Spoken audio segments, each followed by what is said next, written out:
네, 지금까지 농촌 일손 연결 우수사례 현장을 가다 기획보도 9부작을 전해드렸는데요. 저희 MBS 투데이가 찾은 현장에서 농민들은 지자체와 농협의 일손 연결 지원이 큰 도움이 됐다고 입을 모았습니다. 그럼에도 보다 체계적이고 지속적인 일손 연결을 위해 개선해야 할 부분을 지적하는 목소리도 적지 않았는데요. 농촌 현장에서 바라는 개선점은 무엇일까요? 취재기자와 함께 자세한 이야기 나눠보겠습니다.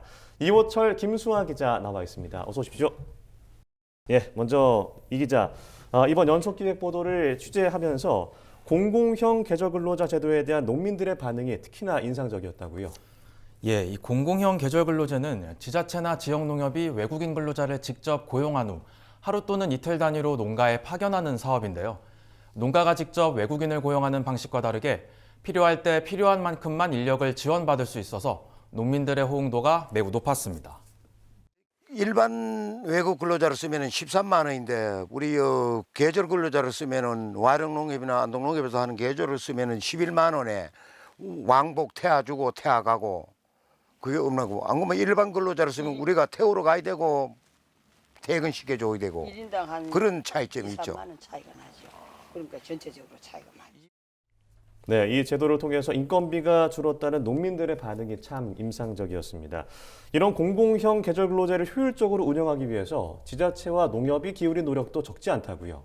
네, 우선 안동화룡농협은 NH 시즌워크라는 스마트 인력 중개 플랫폼을 개발해 실시간 계절 근로자 배치 시스템을 만들기도 했고요.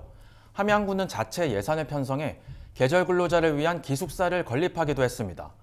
지역 내 폐모텔을 리모델링한 건데 침구류와 냉난방 시설, 가전제품 등이 모두 구비돼 있었습니다. 전남 곡성농협은 직접 삼시세끼를 제공하고 한옥을 개조한 숙소를 제공해서 근로 환경을 크게 개선하기도 했습니다. 이 농촌 현장에서 공공형 계절근로자 규모를 더욱 확대해야 된다, 이런 목소리가 높을 것 같아요. 네, 그런데 이게 그렇게 간단한 문제는 아닙니다. 수많은 외국 인력을 관리하기 위한 행정 인력이 충분치 않기도 하고 근로자들의 체류 관리와 숙소 제공을 위한 비용도 부족한 실정이기 때문입니다. 결국 예산 문제로 귀결되는 건데 취재 과정에서 만난 현장 관계자들 모두 하나같이 정부의 지원 확대를 강조했습니다. 그 지원 범위가 이제 좀 좁다 보니까 우리가 또 뭐 외국 계절 근로자 오면 사실 옷 같은 거랄지 뭐 이런 것도 안 맞을 수가 있잖아요. 원초적인 것은 사실 정부에서 계획을 잘 수립을 해서 그 시골에서 이제 점점 그 앞으로도 굉장히 그 외국인들이 필요로 하는데 그런 부분들을 정부에서 좀 지원이 됐으면 좋겠고요. 네, 공공형 계절근로 운영협의회 회장을 맡고 있는 신정식 안동 와룡농협조합장도 비슷한 의견을 내비쳤는데요. 신 조합장은 공공형 계절근로 사업은 농업 인건비를 적정 수준으로 낮추고 농가 영농을 돕는 실질적인 지원인 만큼 외국인 근로자 숙소 비용 등의 정부 지원이 지금보다 더 강화돼야 한다고 강조했습니다. 외국인 계절근로자들의 국민연금 의무 가입이 이 지자체와 농협도 부담을 느끼는 사안이라고요. 네, 이번 취재 과정에서 계절근로 업무를 담당하는 관계자들이 가장 많이 언급한 문제가 바로 국민연금 의무 가입 문제였습니다.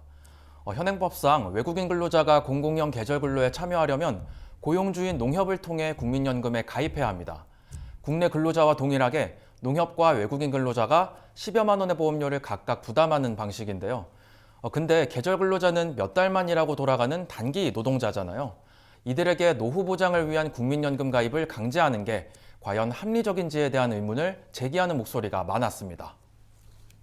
그 외국인 근로자들이 들어오면 우리나라의 법규에 적용을 받기 때문에 근로기준법도 그렇고요. 그래서 4대 보험을 다 가입을 의무적으로 하게 됩니다. 이분들은 분명히 5개월을 딱 정하고 들어오거든요. 그런데 국민연금을 의무적으로 가입한다는 것은 조금 맞지 않지 않는가. 그래서 공공형 계절 근로자의 국민연금 의무 가입 문제와 관련해서 저희가 정부 측에도 취재를 해봤는데요. 현재 농림축산식품부와 보건복지부가 이 문제를 개선하기 위한 협의를 진행 중인 것을 확인했습니다. 네, 알겠습니다. 자, 그럼 이번에는 김수아 기자. 이 공공형 계절근로제 외에도 이 농촌인력중개센터가 일손 지원에 기여하는 부분도 적지 않다면서요. 네, 농촌인력중개센터는 주로 내국인을 활용해 농촌의 인력을 중개하는 기관인데요. 강원 춘천시와 충남 부여군의 농촌인력중개센터는 도심 지역 내 유휴 인력을 농촌 인력으로 적극 활용해 일손을 지원했습니다. 경북 봉화농협은 내외국인 혼합 작업반을 구성해 농작업 효율을 크게 끌어올렸는데요. 내국인 인력을 중개하는 농촌인력중개센터와 협력해 내국인과 외국인 계절 근로자를 한 팀으로 만든 거라고 보시면 됩니다. 내국인이 작업 반장을 맡아 농작업을 주도하면서 농가와의 소통 문제를 해결하는 것은 물론 작업 효율까지 끌어올렸다는 평가입니다. 빠른 작업을 원하는 이런 작업에는 외국인들이 좀 더 적응을 잘하고 또 국내인들은 또 약간 속도는 느리지만은 농작업을 함께 하면서 뭐 소통 문제라든지 동료애라든지 이런 걸 또 심어줄 수 있고. 네, 그럼 농촌인력중개센터 관계자들이 제안한 개선점 어떤 것들이 있었습니까? 네, 춘천시의 경우 시설하우스 재배가 많아 연중 농사일이 끊이지 않는다는 특성이 있는데요. 그만큼 인력 중개 사업도 상시 운영돼야 농가의 일손 공백을 최소화할 수 있습니다. 문제는 인력 중개 사업을 이어가려면 예산이 적기에 집행돼야 한다는 건데요. 보통 예산이 2월 말 이후에야 집행되다 보니 그 전까지는 사업 운영이 어려운 게 사실입니다. 실제로 춘천시 농촌인력중개센터는 도시 인력을 농촌으로 이송시키기 위해 직접 차량을 동원해 출퇴근을 지원하고 있지만 예산이 제때 확보되지 않으면 이런 지원도 어려워질 수밖에 없다는 입장입니다. 네, 그리고 근로자들을 대상으로 한 교육도 필요하다 이런 목소리가 있었다고요. 네, 맞습니다. 도시에서 온 근로자들은 농사일이 낯설 수밖에 없는데요. 이 때문에 농가주나 지자체의 영농작업반장이 근로자들에게 직접 시범을 보이며 농작업을 가르치는 경우가 많습니다.